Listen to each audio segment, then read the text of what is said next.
नमस्कार, मैं रेणु जायसवाल स्वागत करती हूँ आपका इस चैनल में। यह हमारा राजनीति विज्ञान से संबंधित तीसरा वीडियो है। इससे पहले भी हमने 2 वीडियो आप लोगों के लिए बनाया था जो कि राजनीति विज्ञान की परिभाषा, विषय, क्षेत्र, महत्व से संबंधित था। ये तीसरा वीडियो राजनीति विज्ञान के व्यवहारवाद, उत्तर व्यवहारवाद, राजनीति विज्ञान का अन्य विज्ञानों से संबंध एवं राजनीति विज्ञान के उत्थान एवं पतन से संबंधित है। ये तीसरा वीडियो सीरीज 2। हम आशा करते हैं कि आपने इस चैनल को सब्सक्राइब कर दिया होगा। अगर नहीं किया है तो प्लीज़ सब्सक्राइब करके बेल आइकन को दबा दीजिए ताकि आपको लेटेस्ट वीडियो का नोटिफिकेशन मिलता रहे। तो चलिए पहले प्रश्न से शुरुआत करते हैं। प्रश्न नंबर 1, यह कथन किसका है? हमारा राजनीति शास्त्र निर्जीव है। 4 ऑप्शन है आपके सामने। ए, हेराल्ड लासवेल का, बी, कैटलिन का, सी, आर्थर बेंटले का, डी, जे.बी. वाटसन का। तो इसका सही आंसर है सी, आर्थर बेंटले का। क्वेश्चन नंबर 2, राजनीति विज्ञान में मूल्य मुक्त अनुसंधान का लक्ष्य एक कपोल कल्पना है। यह कथन किस विचारक से संबंधित है? ए, डेविड स्टर्न का, बी, ब्रेस्ट का, सी, रॉबर्ट डहल का, डी, लियो स्ट्रॉस का। इसका सही आंसर है ए, डेविड स्टर्न का। प्रश्न नंबर 3, अंतर अनुशासनात्मक अध्ययन पद्धति समाज विज्ञानों के अध्ययन हेतु प्रस्तुत की गई। ए, प्रथम विश्व युद्ध के पूर्व, बी, प्रथम विश्व युद्ध के बाद, सी, द्वितीय विश्व युद्ध के पूर्व, डी, द्वितीय विश्व युद्ध के बाद। इसका सही आंसर है डी, द्वितीय विश्व युद्ध के बाद। जैसा कि आप जानते हैं कि व्यवहारवाद का जन्म द्वितीय विश्व युद्ध के बाद हुआ, जिसके फलस्वरूप समाज विज्ञानों में अंतर अनुशासनात्मक अध्ययन पद्धति की शुरुआत हुई। अब चलते हैं अगले प्रश्न की ओर। प्रश्न संख्या 4, अस्पष्ट होने से गलत होना अच्छा है। यह धारणा है ए, बहुलवादियों की, बी, व्यवहारवादियों की, सी, उत्तर व्यवहारवादियों की, डी, उदारवादियों की। इसका सही आंसर है बी, व्यवहारवादियों की। प्रश्न नंबर 5, असंगतिपूर्ण परिशुद्धता की अपेक्षा अस्पष्ट होना अधिक अच्छा है। यह धारणा है ए, बहुलवादियों की, बी, व्यवहारवादियों की, सी, उत्तर व्यवहारवादियों की, डी, मार्क्सवादियों की। इसका सही आंसर है सी, उत्तर व्यवहारवादियों की। ये दोनों क्वेश्चन, प्रश्न नंबर 4 और 5, दोनों स्टेटमेंट एक दूसरे के विपरीत हैं, इसलिए ये दोनों क्वेश्चन आसपास लिख दिए गए हैं ताकि आप लोगों को कोई कन्फ्यूजन ना हो। इस क्वेश्चन में पूछा है कि असंगतिपूर्ण परिशुद्धता की अपेक्षा अस्पष्ट होना अधिक अच्छा है, और वहाँ पूछा था अस्पष्ट होने की अपेक्षा गलत होना ज़्यादा अच्छा है। यानी कि व्यवहारवादियों ने गलत होने को ज़्यादा अच्छा माना था, बल्कि अस्पष्ट ना हो। प्रश्न संख्या 6, राजनीति विज्ञान शक्ति के निर्धारण और सहभागिता का अध्ययन है। यह कथन है A, David Stern, B, Lasswell एवं Kaplan, C, Robert A Dahl, D, Almond एवं पावेल। इसका सही आंसर है बी, लासवेल एवं कॉपलान। प्रश्न नंबर 7, सही उत्तर दीजिए। यहाँ 2 कथन लिखे हुए हैं, इसमें बताना है कि कौन सा कथन सही है और कौन सा कथन गलत है। कथन नंबर 1, व्यवहारवाद उत्तर व्यवहारवाद के विरुद्ध आंदोलन है। कथन नंबर 2, व्यवहारवादी एवं उत्तर व्यवहारवादी दोनों ही व्यक्ति के राजनीतिक व्यवहार को आधार मानते हैं। ए, कथन ए गलत है, कथन 2 सही है। बी, कथन ए सही है, कथन 2 गलत है। सी, ए और 2 दोनों कथन सही है। डी, ए और 2 दोनों कथन गलत है। इसका सही आंसर है ए, कथन ए गलत है, कथन 2 सही है। कथन ए कह रहा है कि व्यवहारवाद उत्तर व्यवहारवाद के विरुद्ध आंदोलन है। नहीं, ये कथन गलत है, क्योंकि व्यवहारवाद उत्तर व्यवहारवाद में परिवर्तन के स्वरूप या सुधार के फलस्वरूप इसका जन्म हुआ उत्तर व्यवहारवाद का। व्यवहारवादी एवं उत्तर व्यवहार दोनों ही व्यक्ति के राजनीतिक व्यवहार को आधार मानते हैं, तो ये कथन सही है। प्रश्न नंबर 8, गैब्रियल आमंड की पुस्तक नहीं है। A, the politics of the developing areas, B, a, discipline और divided, C, the appeals of communism, D, the civic culture, E, system analysis of political life. इसमें पूछा है कि गैब्रियल आमंड की पुस्तक नहीं है, यानी कि इन 5 पुस्तक में से 4 पुस्तक आमंड की है और 1 पुस्तक आमंड की नहीं है। तो वह पुस्तक कौन सी है? E, system analysis of political life. ये पुस्तक डेविड स्टन की है और बाकी ये 4 पुस्तक गैब्रिएल आमंड की हैं। इस क्वेश्चन में आपको आमंड की चारों पुस्तकों का नाम एक साथ मिल जाता है। प्रश्न number 9, the process of government के लेखक हैं।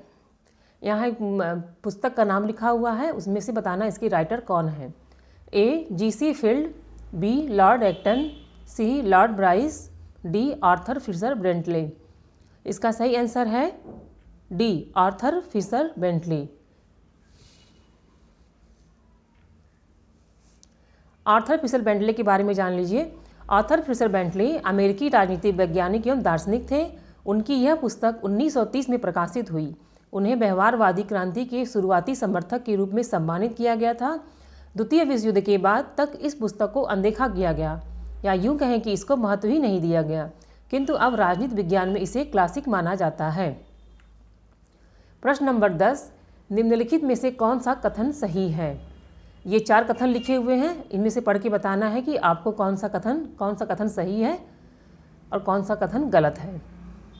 ए व्यवहारवाद उद्दीपन अनुक्रिया रूपावली पर आधारित है। बी उत्तर व्यवहारवाद के 7 सिद्धांत हैं। सी उत्तर व्यवहारवाद का पूर्णतः खंडन करता है। डी व्यवहारवाद और उत्तर व्यवहारवाद में कोई अंतर नहीं है। इसका सही आंसर है बी उत्तर व्यवहारवाद के 7 सिद्धांत हैं। ये कथन सही है, बाकी ये तीनों कथन गलत हैं। अब इसमें आपको एक नया चीज़ दिख रहा होगा, उद्दीपन अनुक्रिया रूपावली। ये क्या है, इसके बारे में आप जान लेते हैं थोड़ा सा। उद्दीपन अनुक्रिया मॉडल या सिद्धांत, जिसको इंग्लिश में स्टिमुलस रिस्पॉन्स थ्योरी और मॉडल कहते हैं, जो मानव व्यवहार को प्रतिक्रिया के लिए प्रतिक्रिया के रूप में देखता है। इसका अधिकतर प्रयोग अंतर्राष्ट्रीय संबंधों, मनोविज्ञान, चिकित्सा विज्ञान आदि अनेक क्षेत्रों में किया जाता है। उत्तर व्यवहार के 7 सिद्धांत हैं, इनका संबंध डेविड स्टन से है। डेविड स्टन कौन थे, जिन्होंने व्यवहारवाद के बौद्धिक नींव का पत्थर रखा था। उन्होंने उत्तर व्यवहारवाद के 7 मुख्य तत्वों का उल्लेख किया है, जिसे वह प्रासंगिकता के मूल मंत्र या सिद्धांत कहते हैं। प्रश्न संख्या 11, डेविड स्टन के अनुसार व्यवहारवाद के लक्षणों की संख्या है। ए 15, बी 20, सी 8, डी 7। इसका सही आंसर है सी 8। यहाँ आप देख रहे होंगे कि यहाँ पूछा है व्यवहारवाद के लक्षण, तो डेविड स्टन ने व्यवहारवाद के 8 लक्षण बताए थे और उत्तर व्यवहारवाद के 7 लक्षण बताए थे। प्रश्न नंबर 12, किसका संबंध व्यवहारवाद से है। ए साम्यवाद, बी अनुभववाद, सी माओवाद, डी उदारवाद। इसका सही आंसर है बी अनुभववाद। व्यवहारवाद की विधि नहीं है। ए गणितीय प्रारूप, बी निर्देशन सर्वेक्षण, सी ऐतिहासिक विश्लेषण, डी उपरोक्त सभी।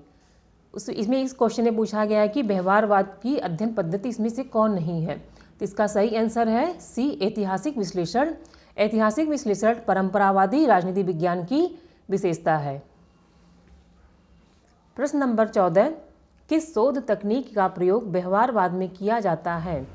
ए व्यवस्थित कारक विश्लेषण, बी विषय विश्लेषण, सी समुचित सांख्यिकी विश्लेषण, डी उपरोक्त सभी। इसका सही आंसर है डी उपरोक्त सभी, यानी कि ये तीनों ऑप्शन व्यवस्थित कारक विश्लेषण, विषय विश्लेषण और समुचित सांख्यिकी विश्लेषण, इन सब का प्रयोग शोध तकनीक में किया जाता है। प्रश्न संख्या 15, अनुभव मूलक पद्धति के समर्थकों ने लोकमत शब्द के स्थान पर किस शब्द के प्रयोग पर बल दिया। ए भूमिकाएं, बी राजनीतिक संस्कृति, सी राजनीतिक समाजीकरण, डी उपरोक्त में से कोई नहीं। इसका सही आंसर है बी राजनीतिक संस्कृति। प्रश्न संख्या 16, राजनीति विज्ञान में अंतः अनुशासनात्मक अध्ययनों की आवश्यकता पर बल दिया था। ए कैटलिन ने, बी दांते जर्मिनो ने, सी हेराल्ड लास्की ने, डी प्लेटो ने। इसका सही आंसर है ए कैटलिन।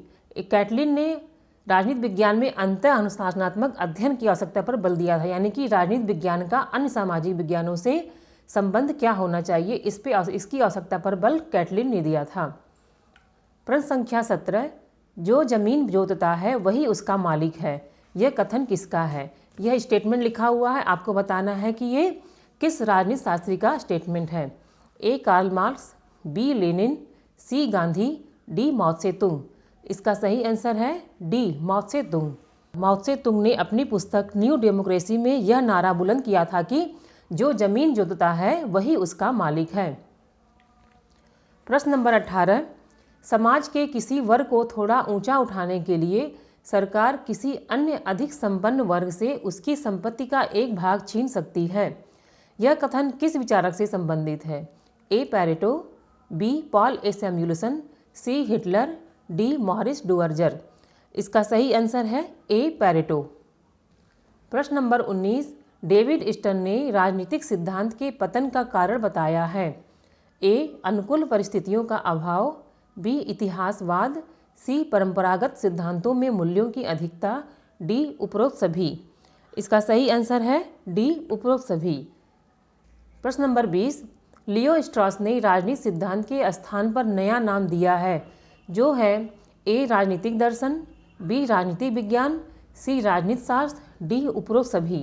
यानी कि राजनीतिक सिद्धांत के स्थान पर कौन सा नया नाम आया निकल करके, लियो स्ट्रॉस ने जो दिया था, तो उसका सही आंसर है ए. राजनीतिक दर्शन। प्रश्न संख्या 21, किसका संबंध राजनीतिक सिद्धांत के पतन संबंधी विचारों से है? ये क्वेश्चन राजनीतिक सिद्धांत के पतन से संबंधित है। ए. कोबा का, बी. स्टर्न का, सी. Robert A. डहल का, डी. हेरोल्ड लासवेल का, ई. उपरोक्त सभी। इसका सही आंसर है ई. उपरोक्त सभी। यानी कि इन चारों विचारकों ने राजनीतिक सिद्धांत के पतन संबंधी विचार प्रस्तुत किए थे। प्रश्न नंबर 22, किस रचना को राजनीतिक सिद्धांत के पुनरुत्थान का श्रेय जाता है?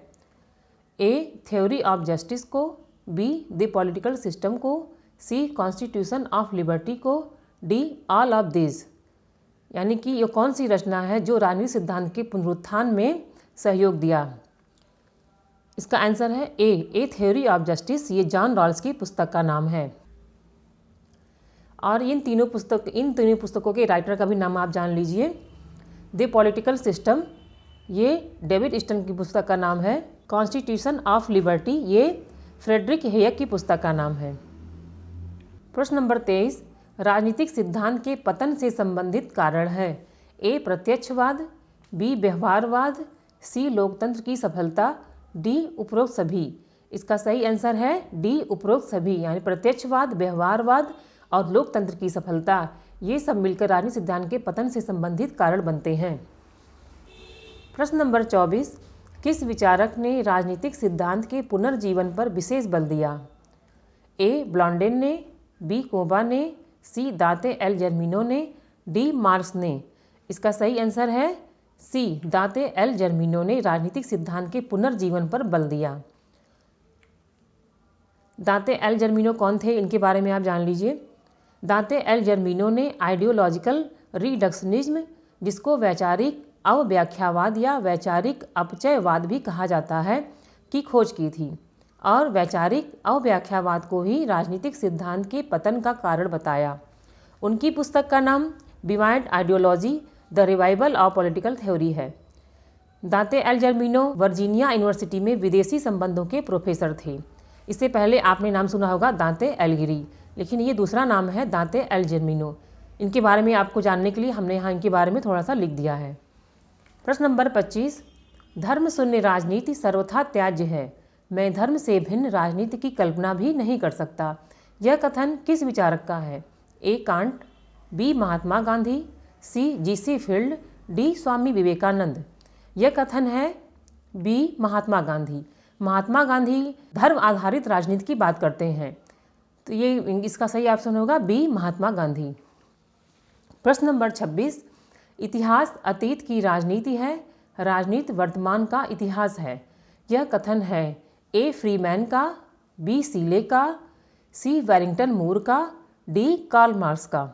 इसका सही आंसर है ए. फ्रीमैन का। यह क्वेश्चन पीजीटी के एग्जाम में पूछा जा चुका है। ये क्वेश्चन इतिहास और राजनीति विज्ञान के संबंधों को दर्शाता है। इसी से संबंधित एक दूसरा स्टेटमेंट है, राजनीति विज्ञान के बिना इतिहास के वृक्ष में कोई फल नहीं लगता, इतिहास के बिना राजनीति विज्ञान के वृक्ष का कोई मूल नहीं रह जाता। ये रॉबर्ट सीले का स्टेटमेंट है, जिन्होंने राजनीति विज्ञान और इतिहास से संबंध के बारे में बताया था। इनकी पुस्तक का नाम है introduction to political science. Samuel Freeman के बारे में आप जान लीजिए कौन थे। इन्होंने 2 बुक लिखी थी, justice and the social contract और रॉल्स। ये रॉल्स के बहुत बड़े फ़ैन थे, इन्होंने रॉल्स पे ही एक बुक लिख डाली थी, रॉल्स। प्रश्न नंबर 27, राजनीति और समाजशास्त्र अखंड हैं और वास्तव में एक ही तस्वीर के दो पहलू हैं। कथन किस विचारक से संबंधित है? A. Gettell, B. Catlin, C. Gilchrist, D. Barker. इसका सही आंसर है बी. कैटलिन। यहाँ पर राजनीति विज्ञान और समाजशास्त्र में संबंध के बारे में यह कथन है। प्रश्न नंबर 28, इतिहास का बहुत बड़ा भाग राजनीति शास्त्र है, यह कथन है? A. Lasswell, B. Laski, C. Morton Kaplan, D. Leacock. इसका सही आंसर है डी. लीकॉक। प्रश्न नंबर 29, किसने कहा है मुझे यूरोप के बाहर नए राज्यों की नहीं वरन व्यापारिक केंद्रों की आवश्यकता है? A. Joseph Chamberlain, B. Hitler, C. Bismarck, D. Winston Churchill. इसका सही आंसर है सी. बिस्मार्क। यह क्वेश्चन राजनीति विज्ञान और अर्थशास्त्र से संबंधों से संबंधित है। प्रश्न नंबर 30, हम चाहे राजनीति की चिंता ना करें, राजनीति हमारी चिंता अवश्य करती है, यह कथन किस विचारक का है? A. GDH. Cole, B. Meehan, C. स्टन, डी. मार्गेंथाउ। इसका सही आंसर है ए. जी.डी.एच. कोल।